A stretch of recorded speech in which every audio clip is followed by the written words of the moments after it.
महाराज दुनिया के लोग नहीं समझते कि शंकर पर जल चढ़ाने का क्या लाभ है। शिव महापुराण कहती है, अगर एक दिन शिव महापुराण की कथा कहती है सोमवार के दिन भगवान शंकर को अगर जल चढ़ाया जाता है तो घर में तेज लक्ष्मी प्राप्त होती है। क्या मिलती है? तेज लक्ष्मी। कर बैठी थी, उनके नेत्र से अश्रु गिरा, उससे बेलपत्री उत्पन्न। काय का वृक्ष उत्पन्न हुआ? बेलपत्र। पूरी दुनिया में केवल एक बेलपत्र का वृक्ष कैसा होता है जिस वृक्ष के नीचे माता लक्ष्मी शाम के समय पर बुआरी लगाने के लिए जाती है, झाड़ू लगाने के लिए। बेलपत्री के पेड़ पर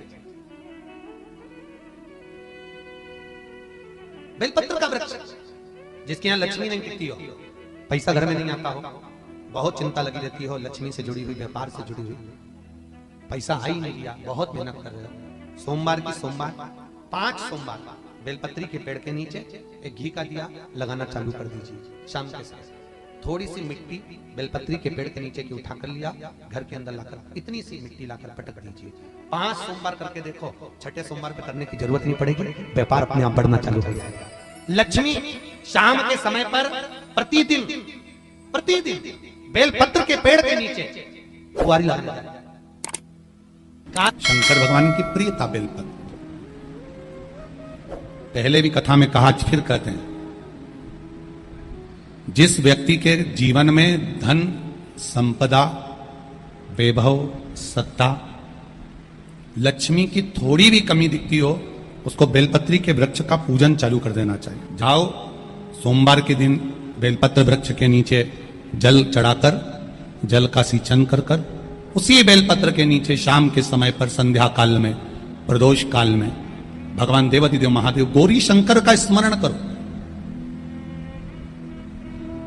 बेलपत्र की जड़ की ओर, बेलपत्र की तना की ओर, बेलपत्र के वृक्ष की ओर तुम्हारा मुख हो। कोई आसन नहीं, कोई आसन नहीं, केवल बेलपत्र के वृक्ष की ओर तुम्हारा मुख हो।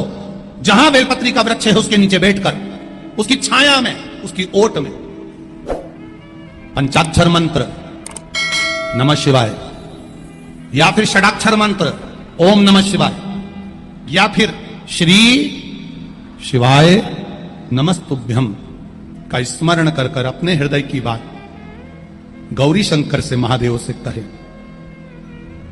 शिव महापुराण की कथा कहती है 7 दिनों में एक दिन सोमवार का ऐसा होता है जिस दिन 33 कोटि देवी देवता बेलपत्री के वृक्ष के नीचे बैठकर भगवान शंकर और पार्वती का स्मरण करते हैं और शिव पार्वती उनकी झोलियां खुशियों से भरते हैं। देवता भी जिनका भजन कर रहे हैं वो बेलपत्री के वृक्ष के नीचे। लक्ष्मी, मां लक्ष्मी भी बेलपत्र के वृक्ष के नीचे निरंतर विराजमान होती है। और आप लोगों से एक निवेदन और करना चाहेंगे, ये मनुष्य का शरीर जब तक रहे, ये मानव की देह जब तक रहे, जिंदगी में एक बेलपत्री का वृक्ष अपने रहते रहते कहीं पर भी लगाना, उसको बड़ा करना, उसको बड़ा कर कर जैसे अपने बच्चे को बड़ा करते हो ऐसे लगाकर बड़ा कर कर महादेव से कहना कि मैंने अपनी जिंदगी में, मैं मर भी जाऊं, मेरे प्राण छूट भी जाएं, मेरे जाने के बाद मेरे घर के लोग एक लोटा जल चढ़ाएं ना चढ़ाएं, बेलपत्री चढ़ाएं ना चढ़ाएं, पर ये वृक्ष मैंने बेलपत्री का लगा दिया, अगर मैं मर भी गई तो मेरे मरने के बाद भी मेरे हाथ की बेलपत्र महादेव को चढ़ती रहेगी, महादेव को प्राप्त होती रहेगी।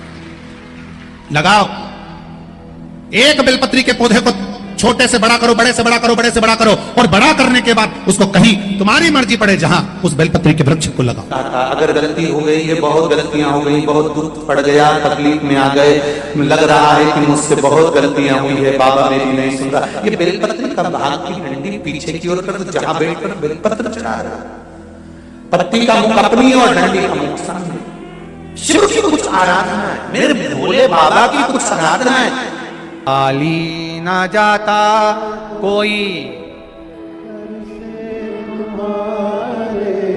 खाली ना जाता कोई, दर से तुम्हारे मैं भी खड़ी हूं नहीं, बाहें पसार मैं भी खड़ा हूं नंदी, बाहें पसार अपने। बैसाख के महीने में तो आपको अगर शरीर में कहीं पथरी भी आ गई है ना, कहीं नेत्रों में अगर ज्योति कमजोर पड़ रही है, जाले पड़ने लगे, चश्मा बढ़ने लगा, रात को आंखों में जलन होने लगी, रात को नींद नहीं आ रही है, तो बैसाख के महीने में जो दुर्वा होती है, इस दुर्वा को तोड़ लाओ। जहां पर अशुक सुंदरी का स्थान होता है, जहां पर अशुक सुंदरी का जो स्थान होता है, उस अशुक सुंदरी के स्थान पर उस दुर्वा को रख दो और कुंदकेश्वर महादेव का नाम है। कौन से महादेव का नाम लेना है? कुंदकेश्वर। उस दुर्वा को उठाकर लिया। बैसाख के महीने में कोई भी तिथि, कोई भी दिन, कोई भी वार आप बैसाख के महीने में कर सकते हो। उस दुर्वा को लेकर आओ, लगभग 20-25 दुर्वा लेना, उसको लेकर आइए। सुबह सुबह कुंदकेश्वर महादेव का नाम लेकर उसको खाना प्रारंभ कर दीजिए। एक दुर्वा रोज खाओ। जो पथरी है या नेत्रों में तकलीफ है या कोई ना कोई रात्रि को नींद नहीं आना, बेचैनी हो जाना, घबराहट होना, धीरे धीरे धीरे धीरे 20 दिन की वो दुर्वा है, 20 दुर्वा एक एक दिन खाना चालू करो। 4 या 5 दिन लगेंगे, अपने आप आपको कोई गोली खाने की जरूरत नहीं पड़ेगी, नींद अपने आप आना प्रारंभ हो जाएगी और बेचैनी। अशोक सुंदरी वाली जगह पर दुर्वा समर्पित कर कुंदकेश्वर महादेव का नाम लेकर। कौन से महादेव? कुंदकेश्वर। जिस नारी का रजोधर्म से जुड़ा हुआ जो भी तकलीफ होती है, केवल हाथ में जल लेकर, आसक्ति का नाम लेकर भी वो पान कर लेती है, तो रजोधर्म से जुड़े हुए सारे दुख, कहते हैं कि गर्भ में, गर्भाशय में अगर गांठ भी पड़ गई है और डॉक्टर कह रहा है कि बच्चा रानी में गांठ है, गर्भाशय में गांठ है और इसका ऑपरेशन होना जरूरी है, आसक्ति दक्ष प्रजापति की पहली पत्नी का मात्र स्मरण कर कर अगर आचमन पानी का कर लिया जाए तो गांठ भी गर्भाशय की गलना प्रारंभ हो जाती है। ये वो नाम, ये वो शब्द है। अगर मान लो शरीर में कोई गांठ पड़ जाती है, डॉक्टर अपना इलाज कर रहा हो, उस जगह पर प्रजापति वीरण की पुत्री आसक्ति का नाम स्मरण में आना चाहिए। एक बार सब बोलिए, क्या नाम है? आसक्ति। और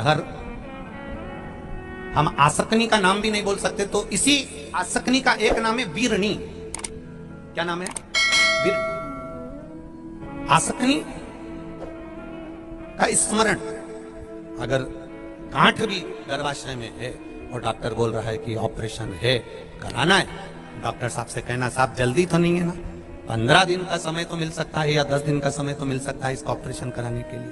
फिर आसक्ति का नाम लेकर शिव जी की शिवलिंग पर जब हम बेलपत्र समर्पित करें तो ये डंडी का मुख जब हम शिव जी को चढ़ाते हैं तो इस डंडी का मुख हमेशा हम उधर रखते हैं। अब की बार आसक्ति का नाम लेकर जब हम शंकर भगवान को बेलपत्र समर्पित करेंगे तो ये डंडी का मुख शिवलिंग पर अपनी ओर रखेंगे और उसी बेलपत्र को चढ़ाकर जल समर्पित कर कर आचमन कर कर उसी बेलपत्र को लाकर घर के द्वार को पूरा खोलकर घर के अंदर प्रवेश कर कर घर के बाहर स्मरण को, शिव को याद करते हुए उस बेलपत्र को चबा चबा कर खाना प्रारंभ करिए।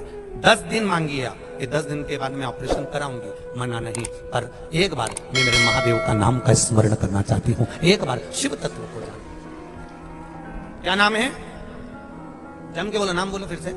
आसक्ति। इस नाम की मूलता का स्मरण करिए। वीरणी आसक्ति।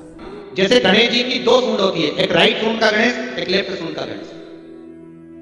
कौन कौन सी सूंड का? राइट सूंड और लेफ्ट सूंड। राइट सूंड का गणेश घर में होना चाहिए और लेफ्ट सूंड का गणेश आपका कोई ऑफिस हो, जहां से आप अपना धंधा कर रहे हैं, नौकरी कर रहे हैं, सर्विस कर रहे हैं, काम कर रहे हैं, बिजनेस कर रहे हैं, या आप अपनी कोई भी कुर्सी के ऊपर बैठते हैं किसी कमरे में जाकर, उस कमरे के अंदर लेफ्ट सूंड का अगर गणेश होगा तो आपकी तरक्की को, आपकी उन्नति को दुनिया में कोई नहीं रोक सकता। और अगर जिस स्थान पर बैठकर आप बिजनेस कर रहे हैं, कमा रहे हैं, उस स्थान पर अगर राइट सूंड का गणेश होगा तो आपकी तरक्की नहीं, वहां लेफ्ट सूंड का गणेश होना चाहिए। और घर में जम के बोलो।